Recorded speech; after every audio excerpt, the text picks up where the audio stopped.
The seventh lie is that people have potential. And I realize when I say that, you just shake your head and you go, wait, that's a lie? Of course people have potential. People are not static. People can grow. We know the brain is growing all the way through your entire life. Of course people have potential.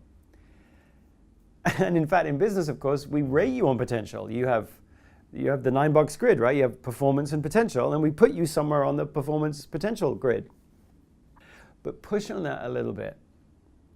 When we say people have potential in the world of work, what we mean is that you have, let's say, a bucket, and in the bucket is some substance, green, let's say, green substance, which is filled hopefully up quite high, and that substance is called potential.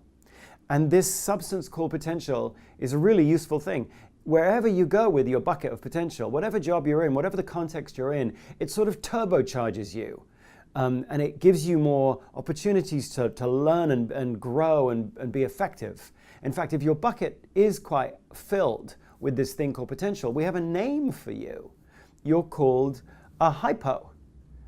You're high potential, you're a hypo. Companies are forever in search of their hypos. And if they find a hypo, if you happen to be a hypo, it really makes your world a better place. You're given more goodies. You are given more opportunities. You are given more support. If something doesn't really go well for you and you've been tagged with the high potential brush, you're given more benefit of the doubt. And we reserve special things for you. We disproportionately invest in our hypos because we assume that the more stuff we pour into you, this magical substance called potential, will multiply it and we'll get exponential growth because you're a hypo. More good stuff in turns into this massively awesome output. And then, of course, there are other people in the company. They have buckets too, and their buckets are less filled with this thing called potential. If you have a bucket that isn't very filled with potential, we have a name for you too. You're a lopo.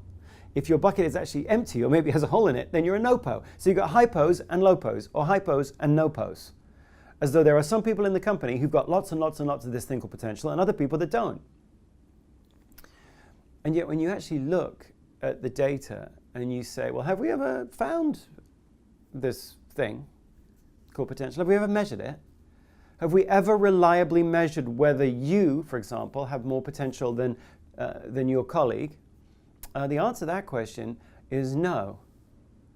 We've never found this thing called potential.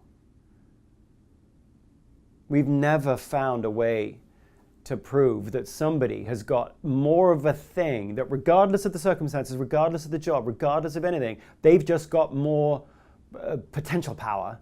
That doesn't exist. That's not there. There is no such thing as potential, which means there's no such thing as hypos, which means there's no such thing as lopos. And by the way, what an awful apartheid that is to impose upon people. There are some people in our company who've got lots of this amazing thing and we'll give them lots of stuff.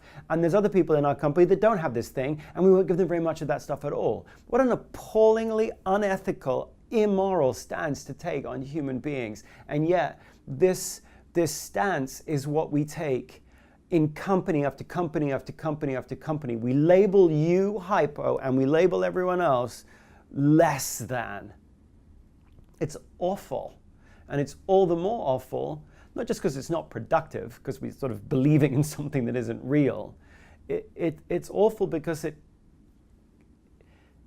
cloisters opportunity over here and it prevents so many of our people from really seeing everything that they could do and everything that they could be. There's no such thing as potential. And it is both impractical and immoral to act as though there is.